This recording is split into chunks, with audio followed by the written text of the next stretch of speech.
pessoal do Centro-Oeste vai ficar bravo comigo. Eu tiro muito sarro do Rio de Janeiro, que nem eu falei agora, se tiver guerra civil, eu venho lutar pelo Rio de Janeiro, tudo. Sim. Mas o destino é o Rio de Janeiro ser a capital do Brasil. O destino é esse. O destino é esse. Rio de Janeiro vai voltar a ser. O Brasil vai ter que abraçar, eventualmente, o seu destino atlântico. O futuro do Brasil é o Oceano Atlântico. E para isso vai ser a capital, Rio de Janeiro. Se isso vai ser feito pelo amor ou pela dor, eu não sei. Mas quanto mais o Brasil resistir com essa forma artificial de manter a capital no interior, maior vai ser o peso sobre a população até um ponto que vai chegar e não vai ser mais sustentável, vai ser um ponto de ruptura. Aí vai voltar de novo para a parte orgânica. Qual que é a parte orgânica? É o eixo São Paulo, Rio de Janeiro e Belo Horizonte. Esse triângulo, né? Com capital empresarial, industrial, comercial sendo São Paulo e Rio de Janeiro sendo a capital simbólica, que é o Rio de Janeiro. Isso vai por quê? Porque também o Brasil vai ter que focar na sua marinha para poder manter também a sua parte comercial e tudo mais. É a inevitabilidade da geopolítica, tá? Que nem a gente pega a Alemanha. Era inevitável que a Alemanha ia ser o centro-coração europeu, tá? A Alemanha foi destruída na Primeira Guerra, não importou, ela voltou a ser forte. Ela foi destruída na Segunda Guerra e dividida, não importou, ela voltou a ser forte e hoje em dia está nesse processo. Ela, inevitavelmente, aquela região onde fica a Alemanha, talvez tenha até outro nome, com outro país, outro rótulo, mas aquela região vai ser o coração europeu, não tem o que fazer.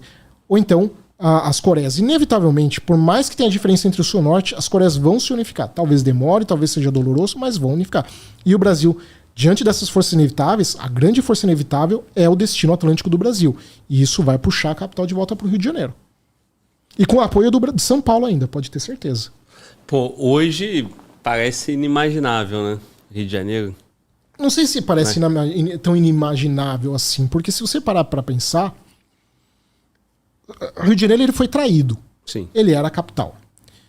Veio um presidente com essa promessa de levar pro interior, né, para tentar ocupar o interior. Muita gente não entende que o interior do Brasil ele não é fértil, tá? Apesar do agronegócio ser gigantesco, ele não é fértil. Ele é gigantesco por causa de dois processos que nós tivemos muito fortes na região do Centro-Oeste, que é a terraformação e engenharia genética. Porque o Centro-Oeste, naturalmente, ele não é fértil. A terra do Cerrado ela é uma terra ácida. Não era para nascer nada lá. Por que a gente conseguiu fazer isso? Um processo de terraformação que modificou o solo, principalmente a partir dos anos 80, graças principalmente à comunidade japonesa, que conseguiu trazer tecnologia do Japão para o Brasil, e isso mudou essa estrutura de solo, mas tem um preço gigantesco, que é a quantidade colossal de fertilizante que a gente tem que usar, tá? Isso não se aplica do interior paulista para o sul, tá? Você pega do interior paulista para o norte do Paraná, já é outro tipo de solo. Estou falando para cima. Uhum. E aí é um solo fértil, né? Muito bom até, que é a terra roxa. Mas para o norte, ali, a região do Centro-Oeste, esse processo de terraformação, somado com a Embrapa investindo principalmente em engenharia genética há muitas décadas. Isso fez com que os grãos, principalmente de soja, fossem capazes de nascer naquele tipo de terra que seria impossível em outro período da história. Não tem como você plantar alguma coisa ali. Aquela terra não é para plantar. Mas esses dois processos somados transformaram essa região em uma grande produtora agrícola. Tá? Então esse processo é que é o responsável pela habitação do Centro-Oeste, né? Não é a capital brasileira. Brasília foi um custo para o Brasil gigantesco e é um custo artificial. Brasília é uma cidade artificial em todos os sentidos, não só no sentido que ela foi planejada, mas no sentido que não é uma força natural do Brasil. O foco do Brasil não é. É que o Brasil, principalmente parte dos militares, tem uma obsessão bastante estúpida de que tem que ocupar o interior vazio, porque o interior vazio é vulnerabilidade. Isso é cabeça de país pequeno. País potência não vê parte vazia como vulnerabilidade. Parte vazia, a China não enxerga o Tibete ou Xinjiang como parte vulnerável. Os Estados Unidos não veem a região do Centro-Oeste, a região ali do Colorado, a região do Novo México, né, extremamente vazio. Eles não enxergam essa região como vulnerável. Essas regiões de pouca população, elas não são vulneráveis. Elas são vistas, na verdade, como onde você coloca as instalações estratégicos-militares, como, por exemplo, área de teste para bomba atômica, usina nuclear, mísseis nucleares. campos de teste de armas novas que você não quer que as outras pessoas venham porque está longe da população. Enfim, são áreas que você consegue aproveitar. Que você justamente aproveita porque estão longe da onde está a população. Não são vulnerabilidades. Mas o Brasil criou essa cultura principalmente a partir do século XIX. Não tem fundamento. E então essa coisa, essa obsessão estúpida de ter que ocupar o interior à força, e não precisava ter criado Brasília, a gente teria ocupado de qualquer jeito, graças ao agronegócio, e a demanda teria puxado, mesmo sem Brasília. Talvez demorasse mais, mas teria acontecido de qualquer jeito. Vai mostrar com que isso, Brasília, não é sustentável. Conforme o agro for tendo essa dificuldade de manter essa capacidade comercial global, Brasília vai se tornar cada vez mais um peso insustentável. Se as lideranças na época falarem que não dá para manter Brasília, o que eu duvido, ou se elas vão simplesmente ter que lidar com a realidade, são coisas diferentes. Mas enquanto o Brasil manter forças artificiais na sua estrutura geopolítica, o país vai ficar insustentável. Até uma hora que vai ter um ponto de ruptura. Se você me pergunta que ponto de ruptura vai ser esse, eu não sei dizer. Mas não é sustentável do jeito que está hoje essa estrutura de Estado que a gente tem. O destino do Brasil é o Oceano Atlântico. E Brasília e o Rio de Janeiro vai ser a capital. Isso vai voltar principalmente com o apoio de São Paulo. Os paulistas, ironicamente, vão ajudar os cariocas a ser, eventualmente, a capital do Brasil. O que não é estranho, porque se você olhar historicamente, quando o Rio de Janeiro foi invadido pelos franceses, foram os bandeirantes paulistas que vieram libertar o Rio de Janeiro da presença francesa. Né? Então, na verdade, a história... Né, o mundo muda muito para continuar no mesmo lugar, no final das contas. Né? Até teve uma reação do chat, né, com essa tua afirmação do Rio de Janeiro, porque o Rio de Janeiro tem muito problema, né? Isso aí seria um impeditivo? Teria que arrumar primeiro o Rio de Janeiro para trazer a capital? Ou a vinda da capital para o Rio, o retorno da capital para o Rio, já traria força suficiente para resolver esses problemas internos do Rio? Mas o Rio de Janeiro tem esses problemas porque foi isso. Porque a capital saiu, concordo. Porque foi essa traição. Os cariocas foram traídos pelo governo federal. Foi esse o problema. Que basicamente tiraram quando você jogou Brasília, uma das vantagens das elites brasileiras, das elites políticas, foi o fato de que, como Brasília está muito longe dos grandes centros urbanos, é muito mais difícil você cobrar político. Para você fazer lá uma manifestação, qualquer coisa de pressionar político, você tem que fazer carreata para ir para lá. Isso dificulta pra caramba a fato do governo ter que fazer prestação de contas para a sociedade. Então isso jogou uma situação no Rio de Janeiro que você pode ver. Aqui no Rio de Janeiro, você tem uma presença do governo federal muito grande. Tem muito prédio do governo federal. São Paulo não tem. Mais até que Brasília. Sim, de certa forma é. São Paulo não tem. São Paulo nem lembra que existe governo federal. Nem lembra, sabe? Se você olhar o que tem de governo federal, é muito pouco. Só na hora de pagar a conta, né? E lembra. Mas a gente não tem essa presença em São Paulo. Agora o Rio de Janeiro tem. Por quê? Essa é a grande pergunta. Por que existe uma presença tão grande do governo federal no Rio de Janeiro se aqui não é a capital? Não deveria. Porque ficou aqui ainda. Ficou, mas ao mesmo tempo fica aparecendo aquela ex que fica ligando pro marido enchendo o saco pedindo pensão. Né? Vamos falar um monte pra mim agora. Mas enfim. Vou falar um monte. Mas você entendeu? Fica aparecendo aquela coisa que fica meio que enchendo o saco, né? Não vou falar nem pensando no mas fica enchendo lá. A ex que fica enchendo o saco do cara pra ele voltar e tudo mais. Porque lamento, mas...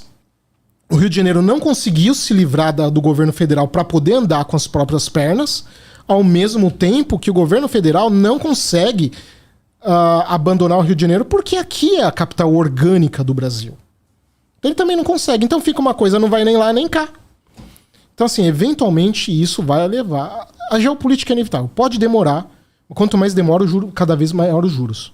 Eu recebi um convidado que ele defende a tese de uma segunda capital. E aí manteria Brasília e Rio de Janeiro. Uhum. Não existe segunda capital. Capital é Rio de Janeiro. Aí ele citou, inclusive, os Estados Unidos, que tem... seriam duas capitais, né? Assim, quais? Washington. Uhum. E qual é a outra, mano? Não sei. Não lembro. Nova York? Não, Nova York seria equivalente o quê? São Paulo. São Paulo, seria né? equivalente a São Paulo. Eu trouxe isso para conversa, mas não lembro. Na ideia que, assim, seria a distrital, né? E uma segunda capital com um papel complementar, vamos dizer assim, né? Uhum. Mas não sustenta, de qualquer jeito, essa habitação de você ter que necessariamente jogar recurso federal para sustentar a capital Brasília não existe. Não vai ser. Não tem sentido você tirar todo esse dinheiro do litoral, não vou nem falar dinheiro, mas tirar esses recursos do litoral em forma de imposto, jogar para Brasília para depois redistribuir. Que nesse meio do caminho você tem muita desga de passagem, de muito desvio até. Não tem sentido.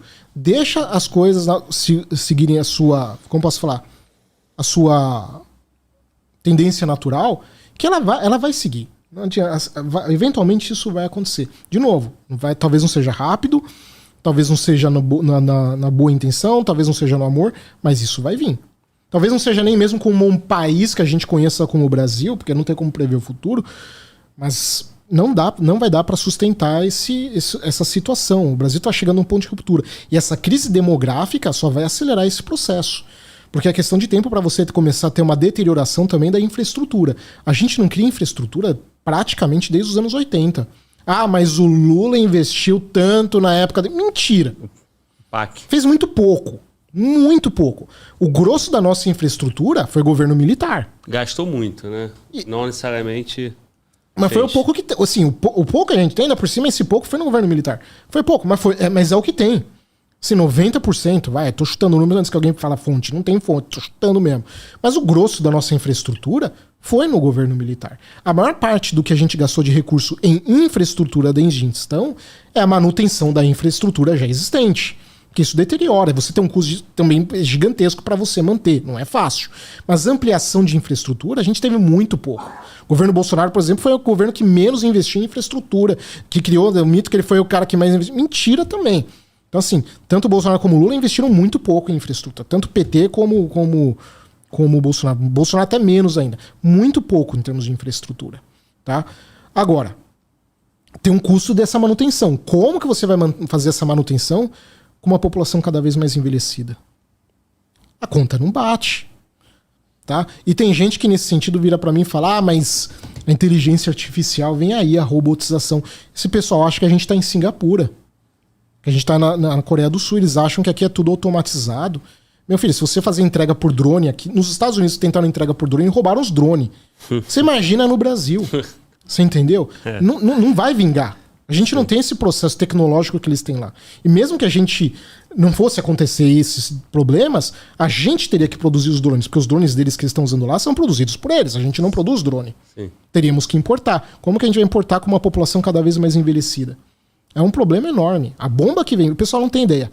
A crise demográfica vai atingir todos os países, tá? Inclusive os africanos, que estão com uma demografia, estão com uma natalidade alta, mas eles também estão caindo muito rápido, tá? Então eles também vão ser atingidos. Mas essa crise demográfica vai ser a maior crise da história da humanidade pós-período Revolução Industrial. O mundo vai ser dividido no futuro, nos séculos futuros, entre antes e depois dessa crise. Não é pouca coisa.